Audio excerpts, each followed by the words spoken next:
부산시티맨의 차영현 세무사, 박지훈 세무사. 민경희 세무사입니다. 우리 오랜만에 보죠. 네, 오랜만이네요. 그 차박차박에서 이제 부산시티맨까지 작년에 이제 1년 동안 여러 가지 주제, 여러 가지 방법으로 이렇게 시도를 해봤는데 네. 작년 말에 한 주제는 완전히 폭망이더라고요. 네. 네.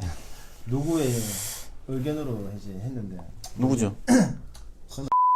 원래 시티맨 만든 목적이 그때 당시에 이제 이슈화되는 것들을 저희 세법적으로 설명을 해드리자는 취지로 이제 만들었기 때문에 네. 이제 본래 초심으로 돌아가서 네. 이제 요즘 핫한 네.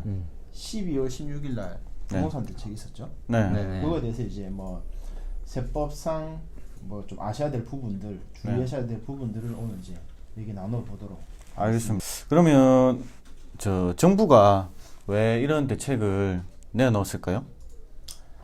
재작년에 이제 9.13 대책 이후 이제 서울 주택 가격은 뭐 장기간 하향 안정세를 이제 보였으나 네. 강남권 재건축 이제 상승세가 이제 확산돼서 네. 7월부터 이제 서서 이제 상승하는 국면으로 이제 전환이 됐죠. 근데 네. 이제 요즘에 상승세는 이제 풍부한 유동성이 네. 수도권 주택 시장으로 네. 이렇게 돼서 요즘에 뭐 부산 사람들도 서울에 많이 투자하죠. 아, 네. 예. 네네. 그래서 이제 일부에서 제기하는 공급 부족론, 네. 낮은 보유 부담, 네. 시세 차익 기대 등이 이제 매수 심리로 네. 확대가 돼서 뭐 수도권은 지금 뭐 한 몇 년 사이에 네. 2배, 3배 네. 이렇게 이제 부동산 올라가서 그러다 보니까 이제 국가에서는 이제 강력한 제재가 필요하지 않냐 해가지고 생긴 게 이제 12월 16일, 네. 12, 16 대책인 것 네. 네네. 같습니다. 그래서 이제 큰 틀을 이제 말씀해 드리면 네. 이제 투기적 대출 수요 규제 강화, 네. 그리고 주택 보유 부담 강화 및 양도소득세 제도 보완, 네. 투명하고 공정한 거래 시설 확립, 네. 실수요 중심의 공급 확대, 네. 뭐 이게 이제 주요하게 네. 뭐 네네. 있는 부분이라고 보면 되겠죠. 그러면 한마디로 이제 말 그대로 부동산 투기에 대해서 정부가 칼을 크게 들었다고 볼 수 있는 정책 내용이겠네요. 그렇죠. 이제 대표적으로 이제 투기적 대출 수요 규제 강화 내용 중에서 다는 보기는 힘들고요. 그렇죠. 대표적인 거 한 개만 본다면은 초고가 아파트 시가 15억 초과에 대한 주택 구입용 주택담보대출이 금지되었습니다. 거의 수도권이겠네요. 예, 그러니까 이제 그 이전에는 이제 뭐 40% LTV 40% 규제라든지, 그러니까 한도는 있었지만 대출은 가능했지만 이제 15억 초과하는 초고가 아파트에 대해서는 담보대출 자체가 이제 금지된다는 것이죠. 네, 이번 대책의 규제 대상은 주택 구입 목적의 주택담보대출입니다. 그래서 일반 가게의 경우에는 신규로 주택을 구입하는 것이 아니라면 생활안정자금이 필요한 초고가 주택 보유자라 하더라도 원칙적으로 연간 1억 원 한도 내에서 대출이 가능하고요. 그리고 사업자의 경우에는 주택 구입 목적이 아닌 운영자금 목적인 경우에는 LTV 규제 범위 한해서 지급이 가능하다고 합니다. 12, 16 조치는 이제 고가주택에 대한 자금 출처 전수 분석 및 법인 탈루 혐의 정밀 검증을 한다고 하는데요. 이번 조치로 일정 요건의 주택 구입 시 자금 조달 계약서를 이제 활용해서 고가주택의 자금 출처를 이제 국세청이 전수, 즉 모두죠. 모든 구입 내역을 다 보고 탈세 혐의가 있는 사람에게는 예외 없이 세무조사가 시행될 예정이라고 합니다. 또한 이제 법인이 나왔는데 이제 개인에서 부동산 법인으로 전환하는 경우가 엄청나게 많아졌답니다. 그래서 조세 부담 회피를 위해서 1인 부동산 설립 법인이 가파르게 증가하고 있으므로 개인뿐 아니라 부동산업 법인에게도 탈루 혐의에 대해서 국세청의 정밀조사가 시행된다고 합니다. 이번에 이제 국세청에서 네. 보도 자료를 내보냈는데 2018년도에 비해서 19년도와 이제 법인 설립한 게 3,000건 정도 네. 증가가 됐다고 네. 나오더라고요. 예전에 비해서 엄청나게 이제 늘어난 거죠. 네. 그러다 보니까 이제 국세청에서는 이제 성실 신고 검증 여부를 검증할 필요성이 있다고 이제 판단을 하고 있는 것 같기 때문에 네. 이제 뭐 법인 운영하실 때 네. 좀 예의주시해가지고 좀 네네. 조심히 하셔야 될 것 같습니다.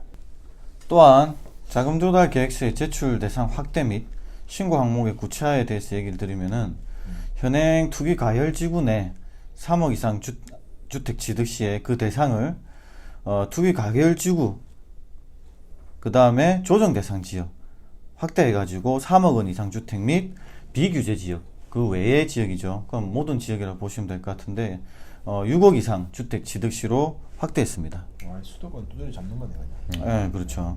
네, 그러한 조치로 인해서 여기 이제 부산, 울산, 경남권에도 네. 비규제 지역이지만 6억 원이 초과하는 주택이 이제 많아졌지요. 네. 그래서 이 주택의 요건이 되면 자금 조달 계획서를 제출하게 되어 있는데요. 네. 제가 한번 알아보니까 네. 보통 공인중개사 입회시 계약서를 작성하지 않습니까? 그렇죠. 그때 네. 계약서를 관할 시 군청이나 구청에 넣는데 자금 조달 계획서도 매매 계약서와 같이 작성해서 제출한다고 합니다. 그리고 미 제출 시에는 과태료도 있으니 잊지 않는 게 좋습니다. 그리고 가끔씩 공인중개사 입회 없이 하시는 경우에는 직접 본인이 이제 제출하셔야 됩니다. 네.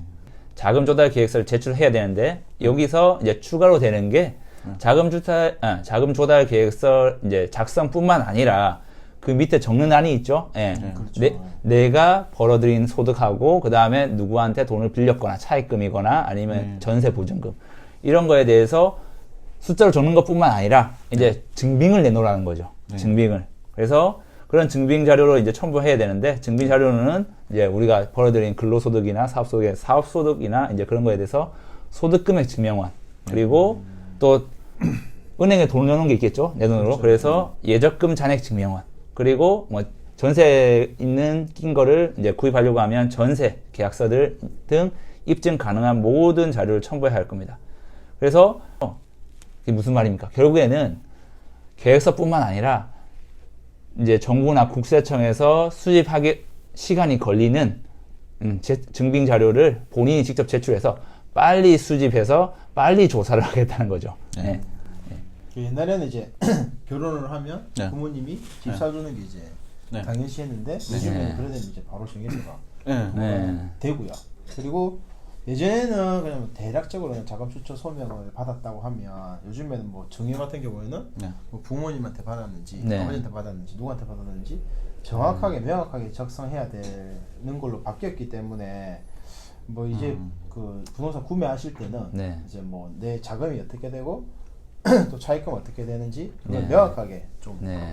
구비를 좀 하셔야 될 것 같습니다. 네. 증여세 문제가 좀 크게 좀 문제가 되겠네요. 증여 관련 부분이. 그렇죠. 네. 자녀가 성인인 경우에는 5천만 원까지 10년 이내에 증여세를 안 무니까 세금이 안 나온다고 네. 비과세라고 신고 안 하는 경우도 있지만은 이런 걸 조금 증명하려고 하면 비과세라도 신고하는 경우가 더 유리할 수도 있겠죠. 네. 네. 미리미리 세팅이 필요할 것 같습니다. 네, 신고하시려고 하면 대한- 네. 뭐 세무사들한테 네. 필히 맡기셔야 되고요. 현재는 종부세, 양도세, 임대소득세의 경우 이제 수도권 6억, 네. 지방은 3억 맞습니다. 이하 주택에만 이제 혜택이 있었는데 네. 이제 취득세, 재산세 경우에는 면적 기준만 네. 존재하고 가액 기준은 네. 없었거든요. 네. 이전에는. 근데 이번에 이제 개정돼 가지고 취득세, 재산세도 이제 네. 가액 기준이 추가되어서 이제 개정이 된 거죠. 그래서 수도권 경우에는 이제 네. 6억, 네. 지방 경우에는 3억 네. 이하 주택에 대해서는 이제 네. 뭐 또 세제 혜택이 제한된다는 걸 또 필히 아셔야 될 것 네. 같고요. 네, 맞습니다. 그래서 임대주택에 대한 등록에 대한 또 세제 혜택도 제한을 또 했네요. 그렇죠. 이번에는. 예. 보유세에 대해서 또 한다고 했기 때문에 네. 뭐 좀 그런 것도 있어요. 네. 자, 그리고 등록 임대사업자 의무 위반 사례에 대해서 합동 점검 추진을 한답니다. 그래서 과거 지자체가 수기로 관리했답니다. 네, 종이죠.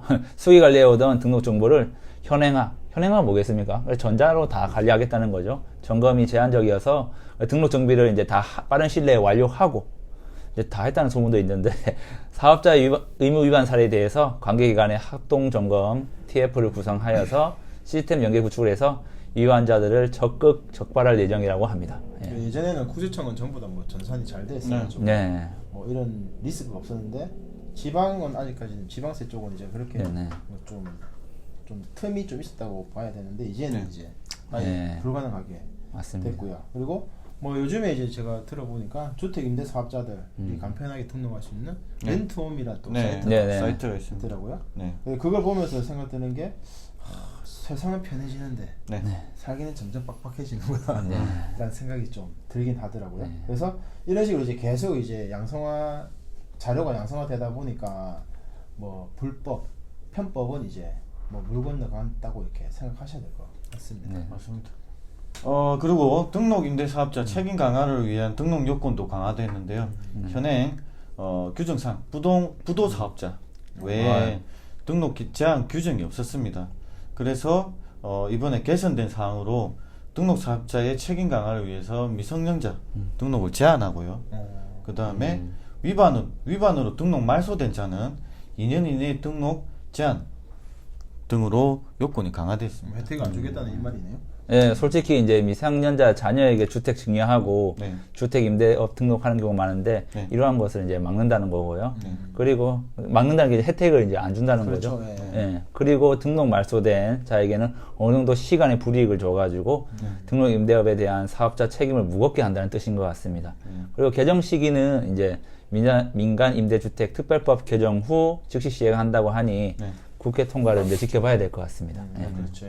이 법안은 이제 네. 임차인을 보호하기 위해서 이제 마련된 제도인 것 같은데요. 네. 종종 이제 뉴스에서도 보도되는 거 좀 보셨는지 모르겠는데 네. 임대인이 네. 보증금을 갖고 잠적을 하는 거. 네. 그 임차인이 이제 모든 재산을 다 줬는데 이게 이제 뭐 한순간에 네. 거지가 되는 경우가 네. 좀 많더라고요. 그래서 그거에 창원에 대한- 유명한 게 네, 있죠. 네. 예, 창원에도. 아 그래요? 네. 검색해 보시면 나옵니다. 예. 그게 이제 대비책이라고 보면 될 것 네. 같고요.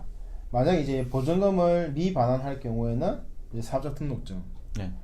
이걸 자체를 이제 말소하고 네. 세제 혜택 받았던 걸 전부 환수 조치하겠다는 네. 그런 제도고요. 네. 그리고 임대차 계약 시 네. 등록 사업자의 세금 체납 여부 네. 그리고 다가구 주택 등은 이제 전입 세대 및 선순위 보증금 현황을 이제 사업자의 설명 대상 범위에 이제 포함을 시켜가지고 네. 이게 뭐 내가 요청했을 때 상대방이 못 보여주겠다 이렇게 할 수가 없죠 이제는. 네. 이제 무조건 이제 보여주기 때문에 네. 이제 미리 이제 하실 때 뭐 가벌관계 생각하셔가지고 네. 이러면 또 뭐 좀 밉보여가지고 좀 네. 불이익을 받지 않을까 하는 생각하지 마시고 네. 미리 대비를 하셔가지고 네. 하시는 게 뭐 제일 좋을 것 그렇죠. 같습니다. 좋은 게 좋은 게 될 수 없는 네. 시대인 것 같더라고요. 옛날에는 뭐 좋은 게 좋은 거라고 뭐 안 봤는데 요즘에 좋은 게 좋은 것이 아닙니다. 꼭 확인하시기 바랍니다. 예. 임차인 보증금 피해 방지를 위해서 이제 강화는 됐는데 솔직히 조금 뭐 그 페널티가 좀 그렇게 크진 않다는 느낌이 그렇죠. 들긴 예. 합니다. 예. 그리고 뭐 이제 뭐 이게 지금 설명 의무 범위를 확대했다라고 했는데 그럼 거기에 대한 페널티라든지 그런 부분도 조금 보완이 그거까지는 뭐, 네, 예. 되지. 뭐 어차피 임대주택 특별법을 한번 보기는 해야 되겠지만은 그렇죠. 예, 조금 미흡하지 않나 이런 생각이 듭니다. 뭐 민간 임대주택 특별법 개정할 때 좀 그게 네. 또 반영이 됐으면 하는 또 바람이긴 네. 합니다. 네. 맞습니다. 이상으로 저희가 이제 뭐 다 한꺼번에 설명해 드리면 좋겠지만 그러다 보면 또 지루하실 수 있을 것 같아가지고 일단은 절반으로 끊었고요. 네. 오늘 지금 저희가 설명해 드린 내용은 네. 세법적인 부분은 네. 아니죠. 아니죠. 네. 없죠? 없는데 이제 단순하게 12월 10일 6일 대책이 이제 어떻게 변경되었다는 걸 저희가 이제 알려드리기 위해서 오늘 이 자리를 마련했고요. 다음 시간에는 실질적으로 이제 양도소득세, 네. 재산세, 취득세, 부동산세까지 네. 해가지고 또 어떻게 바뀌었는지 네. 그에 네. 대해서 또 설명을 해드리도록 알겠습니다. 하겠습니다. 네네. 네네. 그러면 다음에 또 더 열심히 네. 저희가 공부도 네네. 해가지고 다음 시간에 또 뵙도록 하겠습니다. 네. 감사합니다. 감사합니다.